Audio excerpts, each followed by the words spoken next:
వందన తెలంగాణ గండుకోన నమస్కారములు నమస్కారములు.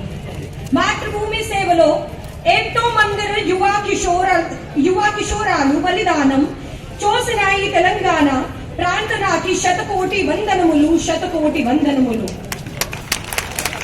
अपने तेलंगाना प्रांत के इस खुले अधिवेशन के मंच पर उपस्थित अखिल भारतीय विद्यार्थी परिषद के आप समस्त कार्यकर्तागण और साथ ही साथ आज इस कामारेड्डी शहर में मेरे सामने इस खुला अधिवेशन में उपस्थित अखिल भारतीय विद्यार्थी परिषद के आप सभी कार्यकर्ताओं को मैं नमस्कार करती हूँ, आप सभी को प्रणाम करती हूँ.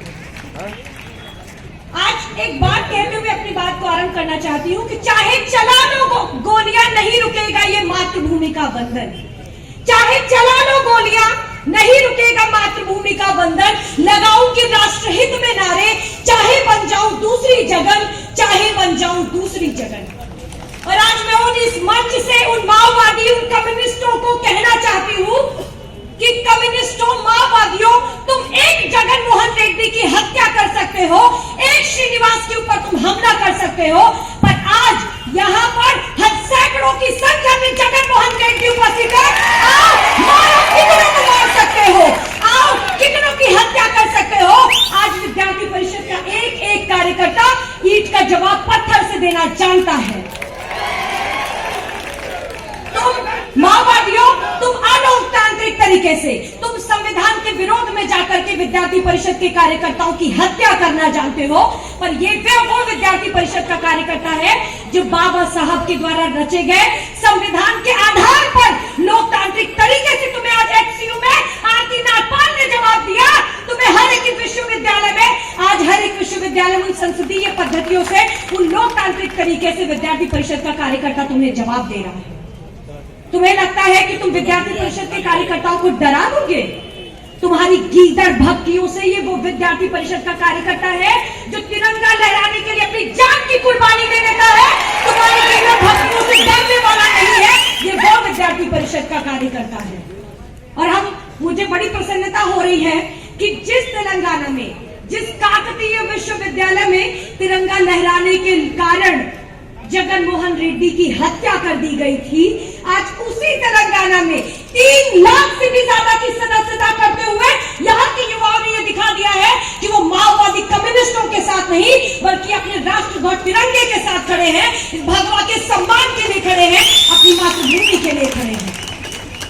और मैं कहना चाहती हूँ कि आज कुछ ऐसे कॉमरेड्स हैं जो आज खुद को बहुत बड़ा किसान नेता घोषित करते हुए घूम रहे हैं, जो दिल्ली को बंधक बनाने की कोशिश करते हैं और खुद को किसान नेता घोषित कर देते हैं. जरा कुछ फैक्ट आपके सामने रखना चाहती हूँ.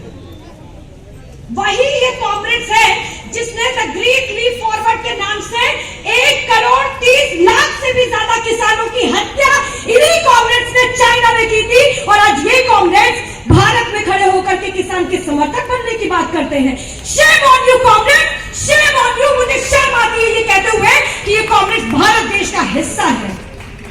परंतु हम ये वो राष्ट्रीय स्वयंसेवक संघ के वो स्वयंसेवक कह लें या विद्यार्थी परिषद के कार्यकर्ता कह लें, जो हम ये मानते हैं कि एक स्वयंसेवक है तो एक भावी स्वयंसेवक है. और हम ये कह देते हैं कॉमरेड्स कि तुम शायद भटके हुए लोग हो, कल को तुम शायद देश के बारे में सोचने लग जाओ, कल को शायद तुम देश के लिए सोचने लग जाओ, देश के लिए काम करने लग जाओ. इसलिए तुम्हें लोकतांत्रिक प्रक्रिया से आज तुम्हें हमारे न्यायालय जवाब दे रहे हैं. और उसी न्यायालय का जवाब मांगते हुए आज तुम्हारे कई सारे छुटभुइया नेता जेल में बैठ करके जेल की रोटियां तोड़ रहे हैं, मुफ्त की रोटियां खा रहे हैं. तुम्हारा भी समय जल्द आएगा.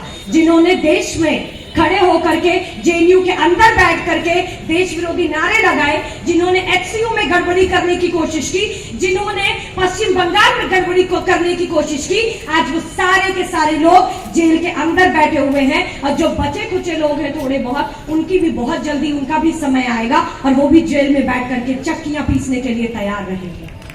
इस बात के लिए हमें भी जानना पड़ेगा.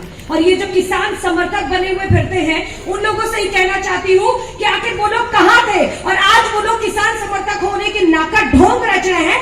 आखिर वो लोग क्यों नहीं बताते हैं, वो ये क्यों नहीं कहते हैं कि उनके ही वंशज स्टालिन ने किस तरीके से किसानों को राज्य की जमीन के नाम पर किसानों की जमीन हड़प ली, किसानों को श्रमिकों को मजदूर बनने पर बाध्य कर दिया। और जिन किसानों ने अपनी जमीन, राज्य की जमीन के नाम पर अपनी जमीन स्टालिन को नहीं दी, उन किसानों को जेल में डाल दिया गया। जेल में डालने के बाद उन करोड़ों किसानों की हत्या कर दी स्टालिन में। और आज ये तथाकथित कॉमरेड, आज एक कम्युनिस्ट खुद को किसान नेता घोषित करने की बात करते हैं, आज किसानों का समर्थक बनने का ढोंग रचने की बात करते हैं। मुझे बाबा साहब भीमराव रामजी अंबेडकर का वो वाक्य याद आता है जिन्होंने कम्युनिस्टों के बारे में कहा था।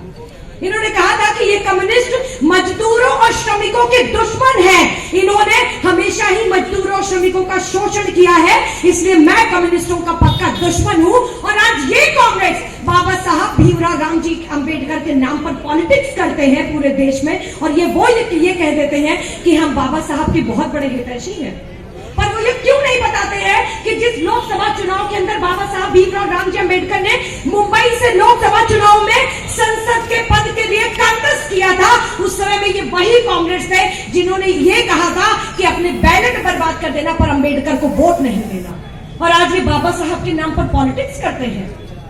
आज आवश्यकता है कि हम एबीवीपी के एक्टिविस्ट अपने अपने कॉलेज कैंपस में खड़े होकर के इनसे सवाल पूछें, हम इनसे